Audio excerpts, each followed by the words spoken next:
오늘 아침 전북권 주요 뉴스입니다. 부안의 한 초등학교에서 집단 식중독 의심 증세가 나타나 당국이 역학조사에 나섰습니다. 민선 6기 임기 2년을 결산하는 기획보도, 전북의 인구 감소 문제를 짚어봅니다. 관광지 전동 이륜차가 사고 시 보험 처리도 보상도 못 받는 사각지대에 방치돼 있습니다. 오늘은 대체로 흐리고 낮 기온은 어제와 비슷하겠습니다. 여러분 안녕하십니까? 전주 MBC 뉴스투데이입니다. 부안의 한 초등학교에서 집단 식중독 의심 증상이 나타나 당국이 조사에 나섰습니다. 올 들어 벌써 세 번째인데요. 이번에는 환자가 100명을 넘을 가능성도 있어서 학교 급식 안전 문제가 도마에 오르고 있습니다. 보도에 강동엽 기자입니다. 점심시간이면 시끌벅적하던 학교 급식소가 텅 비었습니다. 학생들은 역학조사서를 작성하며 검사를 받기 위해 보건실로 향합니다. 부안읍의 한 초등학교에서 설사와 구토 등 집단 식중독 의심 증세가 나타난 겁니다. 가려움이나 목통은 약간 있다가 없어졌고요. 설사는 할 때마다. 언제부터 그렇게 아팠어요? 한 금요일 정도. 보건당국은 지난 금요일 급식 이후 학생들에게 탈이 난 점을 주목하고 당시 보존식 등을 수거해 조사에 들어갔습니다.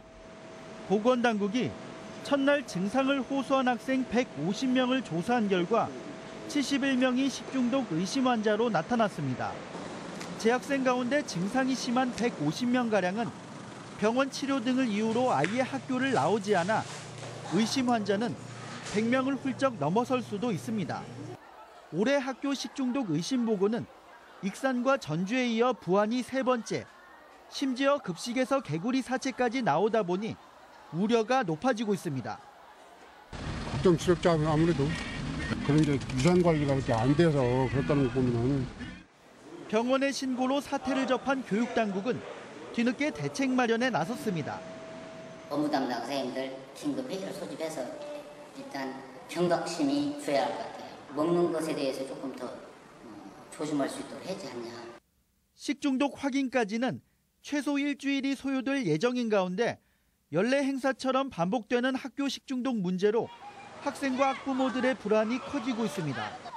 MBC 뉴스 강동엽입니다. 요즘 한옥마을 같은 관광지에 전기로 가는 이륜차가 부쩍 늘고 있는데요. 안전대책이 허술합니다. 인도를 달릴 수 있다 보니 위험한 상황을 막기도 하지만 사고 처리나 보험 처리가 힘들다고 합니다. 이경희 기자가 보도합니다. 전기로 충전해 이동하는 전동 이륜차가 한옥마을 곳곳에서 눈에 띕니다. 1시간에 15,000원 정도면 걷지 않고 한옥마을을 둘러볼 수 있어서 젊은 층에서 큰 인기입니다. 운전 면허 지금 따야 되는데 못 따서 운전을 하고 싶고 그래서 빌렸어요.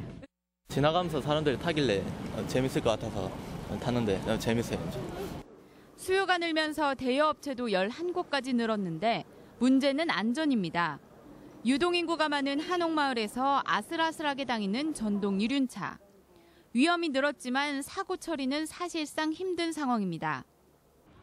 한옥마을에서 대여되는 대부분의 전동 이동수단은 관련 규정이 없어 도로교통법의 규제를 받지 않습니다. 관련법상 출력 0.59kW 미만의 이동수단만 원동기 장치 자전거에 포함돼 법 적용을 받지만 여기에 해당되는 자전거는 단 한 종류에 불과합니다. 관련 손해보험 상품도 없어 이용하다 다치더라도 보상받을 길도 없습니다. 가장 문제가 되는 게 이걸 타시다가 손님들이 이제 사고가 나는 경우가 가장 큰 문제거든요. 근데 그런 경우 같은 경우는 보험을 이제 처리를 하면 저희도 편하고 손님도 편하고 한데 안 된대요. 관련법이 없어서. 젊은이들을 중심으로 관광지에서 빠르게 늘어나고 있는 전동 이륜차에 대해 안전 대책과 제도적 보완도 시급한 시점입니다. MBC 뉴스 이경입니다. 공사 특혜를 대가로 금품을 받은 혐의로 김호수 전 부안군수가 구속됐습니다. 전주지방법원 정읍지원은 지난 2014년 이뤄진 35억 원 규모의 하수 처리장 자재 구입과 관련해 업체로부터 뇌물을 받은 혐의를 받고 있는 김 전 군수에 대해 구속영장을 발부했습니다. 한편 부안군 공사 특혜와 관련돼 김 전 군수와 6급 공무원 등 3명이 구속됐습니다.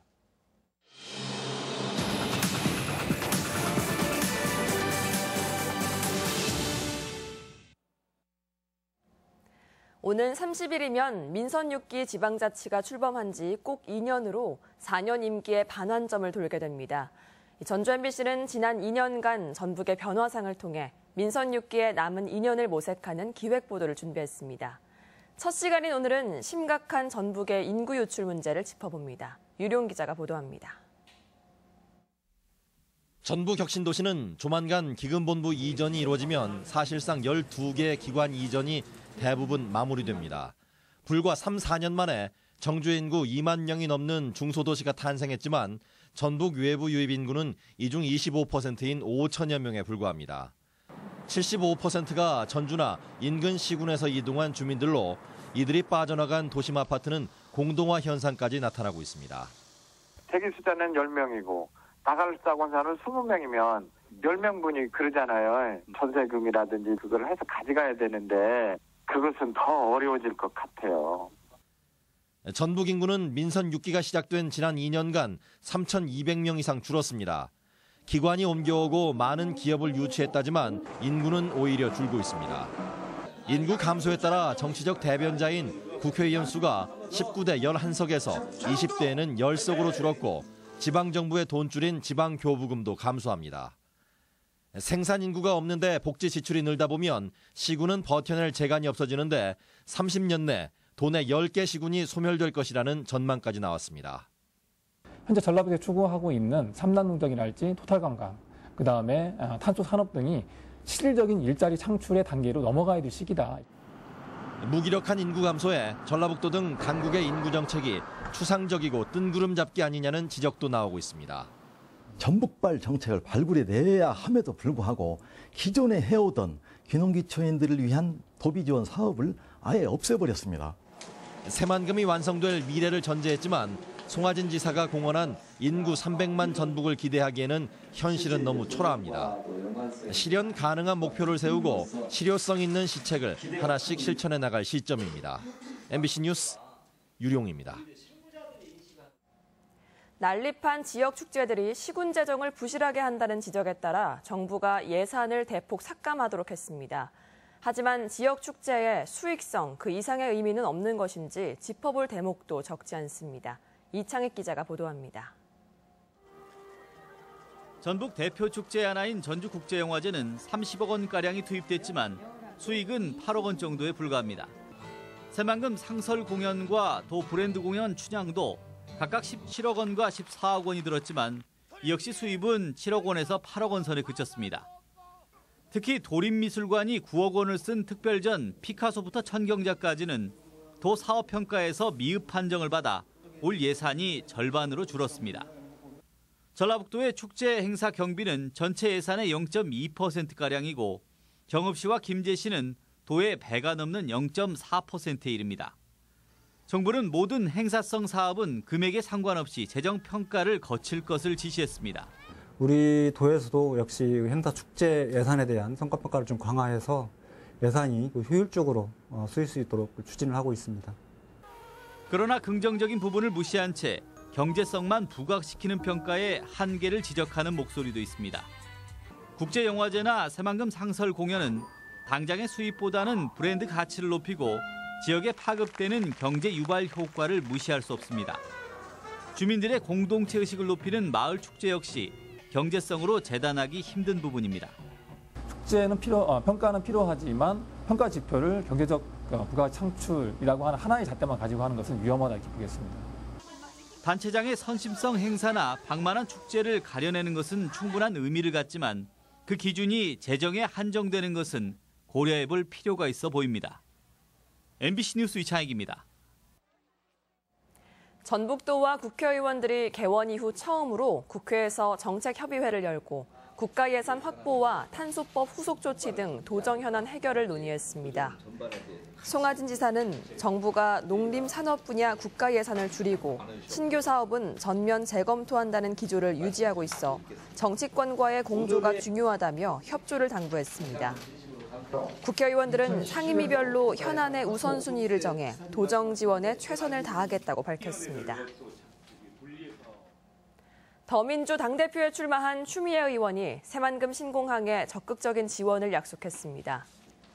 추미애 의원은 전북 지역 언론인들과 만나 영남권 신공항에 헛공약을 남발한 현 정권과 달리 자신은 새만금 신공항을 차질 없이 추진하도록 하겠다며 당 차원의 지원을 약속했습니다. 추 의원은 오는 8월 27일 당대표 선거에서 송영길 의원과 맞대결에 나섭니다. 자치단체에 소유로 된 부지의 국책기관의 건물 신축을 허용하고 등기 명의까지 내주려 한다면 시민들이 용납을 할까요? 익산 폴리텍대학의 경우인데요. 이몽진 기자가 취재했습니다. 익산 폴리텍대학 캠퍼스는 5만 제곱미터. 지난 37년 동안 대학 측이 익산시로부터 빌려 사용해 오고 있습니다. 부지 감정가가 170억 원, 연간 대부료만 4억 7천만 원이지만 익산시는 무상으로 빌려주고 있습니다. 그런데 최근 익산 폴리텍대학은 200억 원을 들여 본관과 기숙사 등 3개 동을 새로 짓겠다고 익산시에 신청했습니다. 폴리텍대학은 이와 함께 건물 등기 명의를 상급기관인 고용노동부로 해줄 것을 요청했습니다. 교육 환경이라든가 또 새로운 수요 창출이라든가 이런 거에서 절대적으로 절실하게 필요한 사항입니다. 익산시는 폴리텍대학이 새롭게 단장하면 입학생이 늘고 지역 경제에도 도움이 될 것으로 보고 수용할 태세입니다. 건축물을 신축을 하게 되면 어쨌든 이제 학교 학생이나 이 시의 입장에서 이제 발전의 가능성이 있기 때문에. 하지만 캠퍼스 부지의 현 시세가 감정가의 3배인 500억 원 이상인데도 대부료를 전혀 받지 않고 있는 데 대해 불만이 나오고 있습니다. 특히 건물 명의를 고용노동부로 해주면 향후 매각이나 처분에 차질을 빚을 수도 있어 시 당국이 시민들의 재산을 안일하게 처리한다는 지적도 제기됐습니다. 익산시에서 엄밀히 말하면 재산권 행사를 할 수 없는데 여기에 대한 최소한의 대비도 해놓지 않고 익산시에서는 그걸 동의를 해줄 수 없는 입장입니다. 이번 등기 변경 논란이 일면서 익산시 공유재산에 대한 실태 분석과 철저한 관리 여부가 다시 주목받고 있습니다. MBC 뉴스 임홍진입니다. 창업 벤처기업을 지원하게 될 전북 창조경제혁신펀드가 확대 운영됩니다. 전라북도는 주식회사 효성에서 400억 원, 금융위원회 성장 사다리펀드 사무국으로부터 100억 원 등 모두 500억 원 규모의 창조경제혁신펀드를 조성해 운영할 계획입니다. 지난해 창조경제혁신펀드는 도내에서 탄소와 농생명 관련 6개 기업에 60억 원을 지원했습니다. 군산시가 생물 다양성 관리 계약 사업에 신청을 접수받습니다. 겨울 철새로 인해 피해가 발생하는 금강과 만경강 유역의 농경지를 대상으로 보상금을 지급해주는 생물 다양성 관리 계약 사업의 청약서 접수가 다음 달 13일까지 해당 읍면사무소나 동주민센터에서 실시됩니다. 군산시는 지난해 1,100여 세대가 사업에 참여해 총 4억 2천만 원의 보상금을 받았다고 밝혔습니다. 이 시각 교통 상황 살펴보겠습니다. 네, 백제대로에서 화전체육관 방면 모습입니다. 오늘 출근길은 흐리고 안개 낀 모습입니다. 특히 국도 구간 그리고 부안 지역에 안개 주의가 필요한 상황인데요. 이 구역 진입하시는 분들 또 출근하시는 분들 주의하셔야겠습니다. 지금까지 이 시각 교통 상황이었습니다.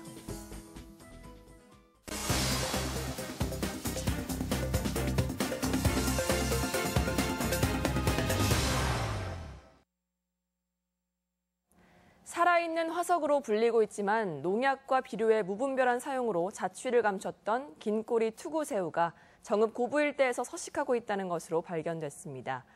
또 순창군이 청국장을 주제로 한 한국형 장건강 프로젝트가 미래창조과학부의 공모사업에 선정됐습니다.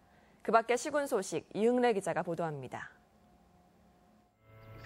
긴꼬리 투구새우는 살아있는 화석으로 불리는 갑각류로서 먹이를 찾느라 흙탕물을 만들어 햇빛을 차단하므로 잡초가 자라는 것을 억제하는 등 친환경 농업에 도움을 주는 갑각류로서 고부면 신중리 일대 친환경 재배논에서 서식하고 있습니다. 이곳에는 친환경 농업을 통해 투구새우는 물론 풍년새우와 우렁 등의 개체수도 늘어나 청정 농산물 생산의 중심지가 되고 있습니다. 앞으로 누울째 1, 2단지는 긴꼬리 투구새우로 잡초 방제를 해도 되겠거나 이런 확신을 해봅니다. 순창군의 한국형 장건강 프로젝트 사업은 전통 청국장 미생물인 고초균 등 균주를 활용해 비만과 장 기능 개선, 면역 개선 등에 특화된 건강 기능성 청국장 제품을 개발하는 사업입니다. 전북 창조경제혁신센터와 전북대, 충남대 등 다양한 연구기관들이 참여하는 이 사업은 최근 미래창조과학부의 공모사업에 선정돼 국비 50억 원을 지원받게 됐습니다. 청국장과 토착 유익균을 활용한 다양한 대사성 질환의 효능이 있는 글로벌한 장건강 프로바이오틱스 제품을 개발하는 게 이 과제의 목적입니다. 임실군 보건의료원이 안과를 개설하고 이번 주부터 진료를 시작했습니다.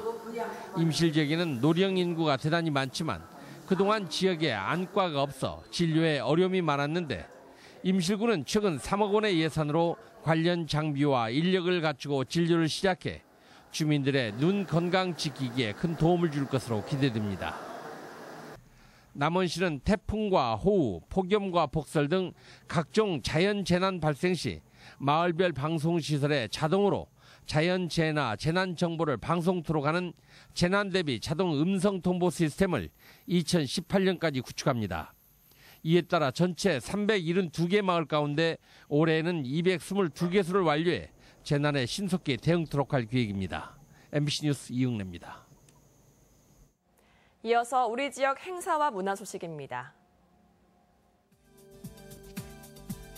동편제에 얽힌 이야기를 듣고 공연도 즐기는 국악 콘서트 다담이 오늘 국립민속국악원에서 열립니다.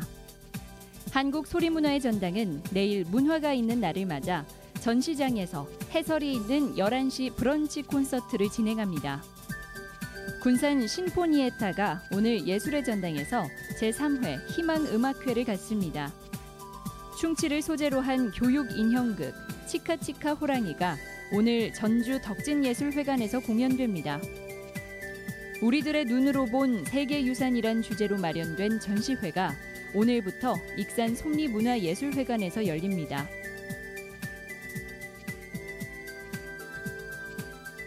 세계 막사발 미술관이 오늘부터 8일간 완주 세계 막사발 장작가마 심포지엄을 개최합니다.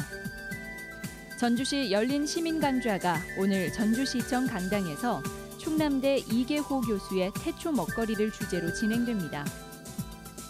전라북도립 국악원은 내일 전북대 삼성문화회관에서 개원 30주년 기념 학술 세미나를 진행합니다. 제7회 전라북도 수산업 경영인 대회가 오늘 군산 월명운동장 일원에서 열립니다.